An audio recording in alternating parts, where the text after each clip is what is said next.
Imagina esto, un presidente que, en vez de firmar acuerdos con multimillonarios extranjeros, rompe las reglas del juego, prohíbe que un solo metro de tierra sea vendido a foráneos y, en su lugar, se la entrega gratis a los campesinos más pobres del país. Así, sin pedir permiso, el capitán Ibrahim Traoré nacionalizó toda Burkina Faso con una sola ley. Cerró las puertas al capital extranjero y abrió los campos a quienes los han trabajado durante generaciones. Occidente gritó, ¡locura! Su pueblo respondió, ¡justicia! Mientras las élites occidentales lo tachaban de populismo peligroso, las familias campesinas lo celebraban como un milagro, porque por primera vez no se trataba de discursos ni de promesas electorales, se trataba de hechos. ¿Quién más en pleno siglo XXI osaría reescribir las reglas del juego global? ¿Quién tendría el valor de decir, esta tierra no está en venta? Traoré no solo desafió a los poderosos, les arrebató el tablero completo, y al hacerlo, encendió una chispa que comienza a extenderse por todo el continente africano. ¿Estamos entonces ante el nacimiento de una nueva África? ¿Una África que no pide permiso, que no pide préstamos, que no suplica? ¿O acaso presenciamos el colapso final del viejo orden, donde unos pocos dictaban el destino de millones? Quédate con nosotros y suscríbete, porque esta no es una historia cualquiera. Es una historia que muchos han querido silenciar, una historia que puede cambiarlo todo. A comienzos de 2025, algo impensable sacudió al continente, y no ocurrió en los centros de poder del norte global, sino en el corazón vivo del África Occidental. Mientras los medios internacionales miraban hacia otro lado, en Burkina Faso se gestaba una revolución jurídica sin precedentes. Con el trazo firme de una pluma, el capitán Ibrahim Traoré firmó una ley que dinamitó siglos de estructuras legales diseñadas para proteger intereses foráneos. Y en ese instante, todo cambió. Desde ese momento, ninguna extensión de tierra, ya fuera una parcela urbana en la capital o un terreno agrícola en la sabana, podía ser comprada ni hoy, ni mañana, ni jamás. Era una decisión definitiva, sin letra pequeña, y más que una política pública, era una declaración de principios, que el suelo burkinés no volvería a ser tratado como mercancía, que la tierra, para un pueblo que ha derramado sudor y sangre sobre ella, es sagrada. La era de la propiedad privada sobre la tierra en Burkina Faso había terminado. Lo que para otros países sigue siendo intocable, aquí fue reescrito en cuestión de días. En su lugar nació un modelo revolucionario, claro y valiente. La tierra no se vende, se presta, se concede con condiciones, con plazos definidos, pero jamás se entrega en propiedad absoluta. Ya no se trata de acumular hectáreas, sino de habitarlas y hacerlas producir. Ahora, acceder a la tierra no depende del dinero, ni del apellido, ni de la influencia. Depende del vínculo con la nación, porque la tierra es del pueblo y el pueblo es quien la trabaja. Solo los ciudadanos burkineses pueden hacer uso de ella, no como propietarios eternos, sino como guardianes temporales. No se necesita una cuenta bancaria en Suiza, sino raíces. No se exige un padrino político, sino un compromiso con la tierra. La nueva ley no premia a quien más tiene, sino a quien más pertenece. Y en esa lógica, Burkina Faso redefine lo que significa desarrollo, porque donde otros ven terreno, aquí se ve historia. Donde otros ven inversión, aquí se ve memoria. La tierra deja de ser una mercancía para transformarse en lo que siempre fue, un legado sagrado, colectivo, intocable. Este cambio radical no nació en el vacío, fue la respuesta a una herencia tóxica.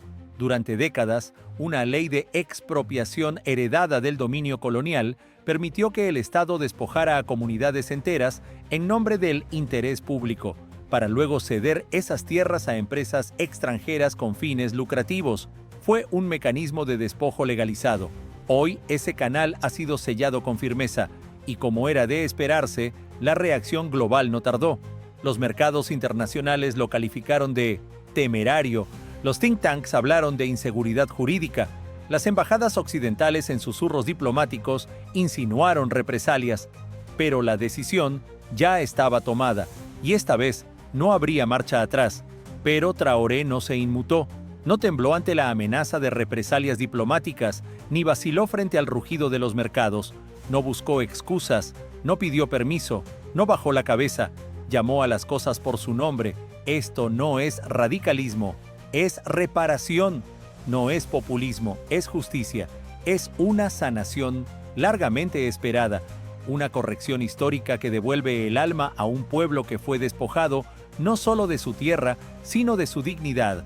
Para Traoré, este acto no es político, es espiritual, es un regreso al origen, a la soberanía real, a ese momento en que la tierra era comunidad, no contrato. ¿Y por qué esto importa? Porque lo que está en juego no es solo territorio, es identidad. Durante generaciones, el suelo africano fue tratado como una especie de inmobiliaria global. Las montañas se vendieron, las costas se alquilaron, las sabanas se privatizaron. Se construyeron complejos turísticos de lujo donde antes los ancianos oraban. Se perforaron pozos petroleros al lado de escuelas primarias. Se cultivaron monocultivos para supermercados europeos mientras los mercados locales se vaciaban. Cada hectárea explotada por intereses ajenos fue una herida abierta y el silencio internacional, un cómplice más del saqueo. Pero la historia no se limita a lo externo. También había un cáncer por dentro. Las élites nacionales, las familias enquistadas en el poder, los grandes empresarios con trajes importados y cuentas opacas, acapararon miles de hectáreas, expulsando a comunidades enteras, robando no solo suelo, sino futuro. En un país donde la mayoría depende del campo para vivir, millones quedaron reducidos a mendigar tierra como si fuera limosna. Bajo la nueva ley, esa injusticia estructural fue demolida. Traoré no repartió tierra a quien más tenía, la entregó a quien más la necesita, porque la justicia, cuando es verdadera, no iguala desde el privilegio sino desde la necesidad. ¿Qué mensaje lanza esta decisión a los presidentes africanos que, desde sus despachos, observan en silencio? ¿Qué provoca en el corazón del campesino ugandés que ara con sus manos una tierra que jamás le pertenecerá? ¿Qué esperanza despierta en el pastor de Níger que recorre sin descanso territorios controlados por intereses privados? ¿Qué chispa enciende en el joven sudafricano desempleado que ha sido marginado de su propio país? La respuesta es clara. Lo que parecía imposible, ahora es real. Un país ha desafiado el orden global y sigue en pie. El mundo escucha, pero no aplaude. Porque esto no es una simple incomodidad diplomática, es una amenaza directa al modelo que sustenta el control económico global. Si África declara que la tierra no se vende, ¿qué ocurre con la arquitectura de tratados, concesiones y acuerdos que han mantenido a sus recursos bajo tutela extranjera? Si la tierra se convierte en un derecho colectivo y no en un activo especulativo, ¿qué pasará con los mercados que viven de comprar barato y revender caro lo que nunca les perteneció? Y la pregunta más inquietante de todas, ¿permitirá el sistema mundial que esta visión sobreviva? Porque esto no es una ley más en el boletín oficial. Es una frontera simbólica, una línea dibujada con claridad en la tierra misma que dice, hasta aquí, y por primera vez en muchas generaciones, ese suelo pertenece a quienes lo caminan con los pies descalzos, a quienes lo siembran con paciencia, a quienes lo riegan con esperanza. Durante décadas, los agricultores de Burkina Faso trabajaron la tierra como si fuera suya, pero sin papeles, sin seguridad, sin reconocimiento. Ahora, por fin, la tierra reconoce a sus verdaderos dueños. Eso cambió, y no por casualidad, sino por decisión política, porque la ley firmada por el capitán Ibrahim Traoré fue apenas la chispa inicial. El verdadero incendio comenzó con la redistribución, con la entrega de tierras no como un acto simbólico, sino como un acto de justicia estructural. Hoy, miles de pequeños agricultores, muchos de ellos invisibilizados durante generaciones, están recibiendo títulos legales que les garantizan el acceso a la tierra que trabajan. Y no se trata de favores ni de programas opacos filtrados por intermediarios. Es el propio Estado, con mano directa y firme, el que asigna esas tierras. Y con la tierra llega algo que durante siglos fue negado, la dignidad. Porque cuando un campesino puede decir, esta parcela es mía, no solo gana espacio para sembrar, gana voz, gana respeto, gana poder. Estas parcelas no son limosnas ni sobras del sistema, son devoluciones, son actos de reparación histórica y lo más importante, no vienen solas. Cada una forma parte de una arquitectura completa de apoyo que antes era impensable. Redes de irrigación colectiva están transformando zonas áridas en campos fértiles. Ya no se depende de la lluvia como ruleta del destino. Ahora el agua llega con planificación y equidad. Los centros de formación agrícola están surgiendo no en las grandes ciudades, sino allí donde más se necesitan, en las aldeas que durante años fueron sinónimo de abandono. Los nuevos agricultores reciben formación en técnicas adaptadas al cambio climático, rotación sostenible de cultivos, uso responsable de fertilizantes orgánicos, resistencia a plagas y biodiversidad alimentaria, porque garantizar comida no se logra con donaciones de arroz extranjero, se logra con conocimiento, autonomía y herramientas en manos del pueblo. La seguridad alimentaria en este nuevo modelo no es asistencialismo, es soberanía cultivada. Y el robo ha sido inmenso, no simbólico, no sutil, brutal. Burkina Faso extrae al menos 10 toneladas de oro cada día, pero solo una aparece en los registros oficiales. El resto se esfuma, se escapa en convoyes blindados, en contratos maquillados, en cifras manipuladas. Desaparece entre las manos de empresas extranjeras que operan con total impunidad y de funcionarios locales que venden el futuro del país por comisiones bajo la mesa. En un solo caso, las autoridades lograron rastrear más de 50 millones de dólares en sobornos entregados a cambio de reducir el impuesto de una minera extranjera, de un 30% a un escandaloso 3%. Esa es la magnitud del saqueo que los agricultores deben enfrentar. Esa es la estructura de expolio que el gobierno de Traoré ha decidido desmantelar. Así que cuando el Estado devuelve la tierra al pueblo, no está regalando hectáreas como si fueran premios, está restituyendo lo que siempre les perteneció, está reparando una herida profunda, está diciendo, nos han robado demasiado durante demasiado tiempo, ya no más. Redistribuir, en este contexto, no es un eslogan, es una estrategia. Es cortar de raíz la cadena de complicidades que ha impedido por décadas un desarrollo real. Es eliminar al intermediario que se lucra sin sembrar. Es romper con un modelo desgastado basado en foros, conferencias, estudios y promesas que solo producen documentos, nunca resultados. Burkina Faso ya no envía asesores de corbata a escribir informes. Envía técnicos con botas al terreno que mapean necesidades reales, validan reclamos legítimos y asignan tierras no según el dinero, sino según el uso, el esfuerzo, la conexión con la tierra. Y esto no es caridad, es infraestructura con visión. Porque entregar tierra sin acompañamiento es como entregar esperanza sin herramientas, y esperanza sin herramientas pues sigue siendo pobreza. Por eso, en cada rincón donde se redistribuye tierra, se despliega también un ecosistema de apoyo, bancos de semillas con variedades adaptadas al clima local, acceso a maquinaria agrícola para quienes nunca antes pudieron pagar un solo arado, asistencia técnica directa, constante, de profesionales que ya no trabajan desde oficinas climatizadas, sino desde el barro junto al campesino. Las cooperativas están resurgiendo, pero esta vez no como iniciativas débiles o informales, sino como estructuras sólidas, respaldadas por fondos públicos, protegidas por marcos legales y diseñadas para resistir las tormentas del mercado. Cuando un agricultor prospera, no lo hace solo. 10 familias se alimentan, un pueblo entero se estabiliza y una nación avanza. Esa es la lógica que Ibrahim Traoré está sembrando. Una economía no basada en el crecimiento de cifras abstractas, sino en la expansión del bienestar real. Y aquí viene lo más extraordinario. Burkina Faso no está haciendo alarde, no busca aplausos, no organiza cumbres internacionales, ni desfila frente a cámaras. No hay cintas rojas ni inauguraciones con flashes. Hay acción, silenciosa, decidida, profunda. Una transición que no busca titulares, pero que cambia vidas, del despojo al control, del miedo a la confianza, de la exclusión a la pertenencia.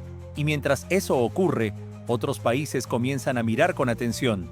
En Mali, cooperativas rurales han solicitado manuales técnicos para replicar el modelo.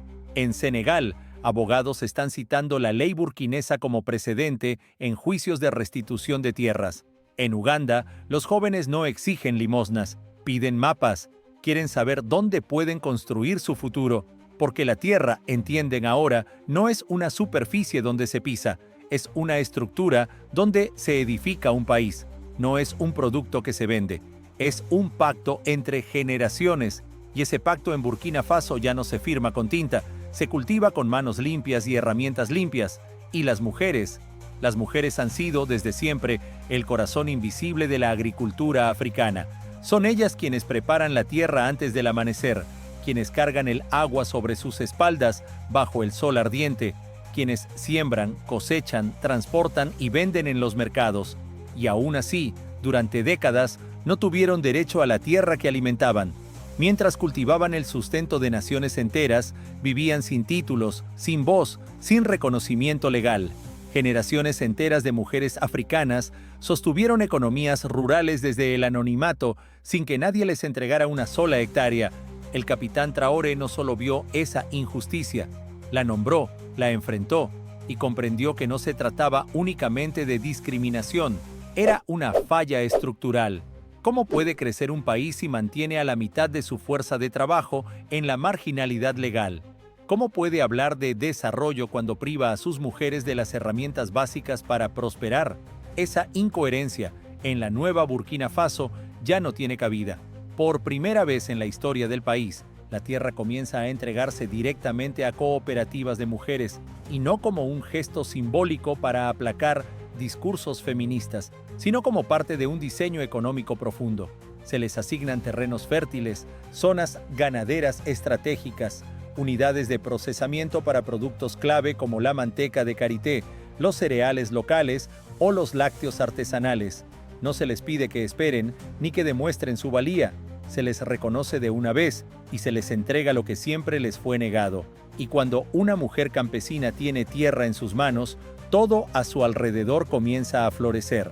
Las comunidades se estabilizan, la producción de alimentos se multiplica, los ingresos familiares crecen, los niños van más a la escuela, la economía doméstica se fortalece y el tejido social se reconstruye. No es un ensayo, no es una hipótesis, es historia viva. En regiones como Koudougou y Fada ya hay decenas de cooperativas femeninas cultivando el cambio. Sus campos no son solo más verdes, son más inteligentes.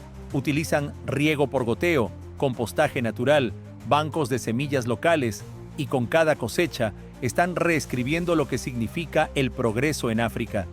Y los jóvenes. En Burkina Faso, más de la mitad de la población tiene menos de 17 años.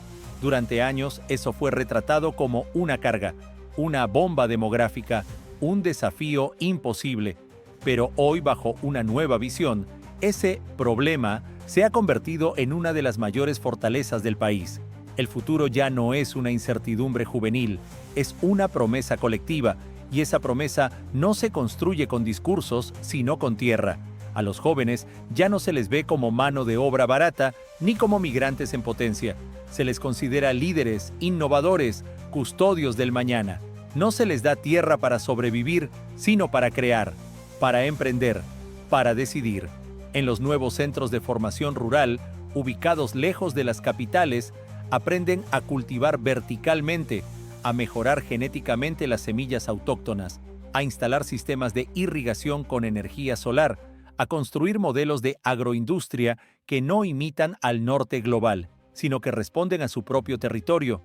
Estos centros no son escuelas tradicionales, son laboratorios vivos, también incubadoras de startups rurales. Jóvenes que antes abandonaban sus pueblos para buscar trabajos precarios en ciudades hostiles, ahora regresan con drones en la mochila, ordenadores en la mano y la visión clara de transformar el campo.